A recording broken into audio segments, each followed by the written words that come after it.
Today, we'll explain how variables work in Engini, using a workflow that retrieves opportunity records from Salesforce and organizes the data in different ways. We use the getRecords action to retrieve opportunity records from Salesforce. The action is configured for the opportunity object. We retrieve the top 5 records and sort them by created date in descending order, so the newest opportunities are returned first. After retrieving the data, we initialize the variables that will be used later in the workflow.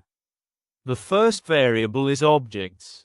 This is an array variable, and it will store structured opportunity objects during the flow. The second variable is names. This is a string variable, and it will collect opportunity names as readable text. We also initialize 2 number variables. The index variable starts from 0 and can be used to track the current position or count during the workflow.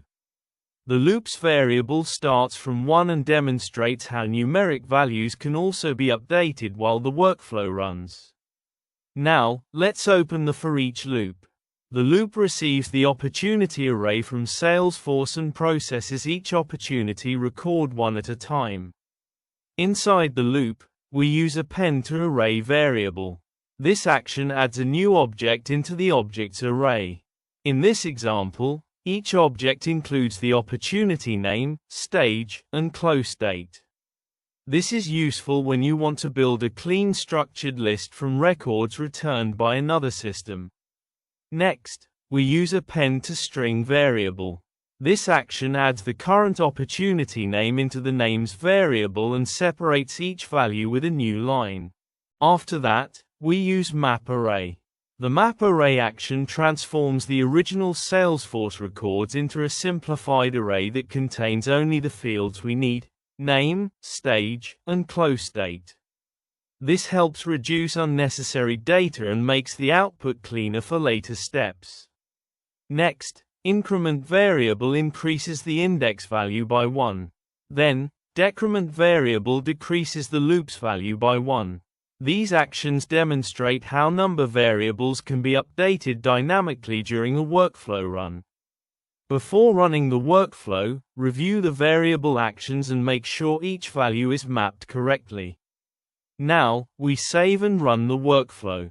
The workflow completes successfully, and the for each loop runs 5 iterations, 1 for each opportunity record that was retrieved from Salesforce.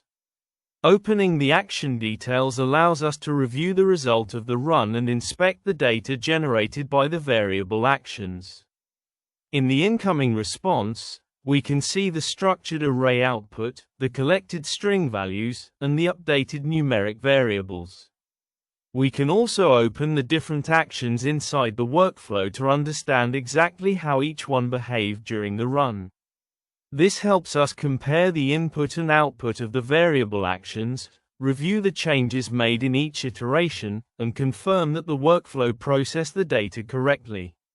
This shows how variables in Engini can store, update, transform, and organize data while a workflow is running. That's it. Variables are a powerful way to manage dynamic data and pass values between different workflow steps. Thanks for watching, and feel free to reach out with any questions about this workflow.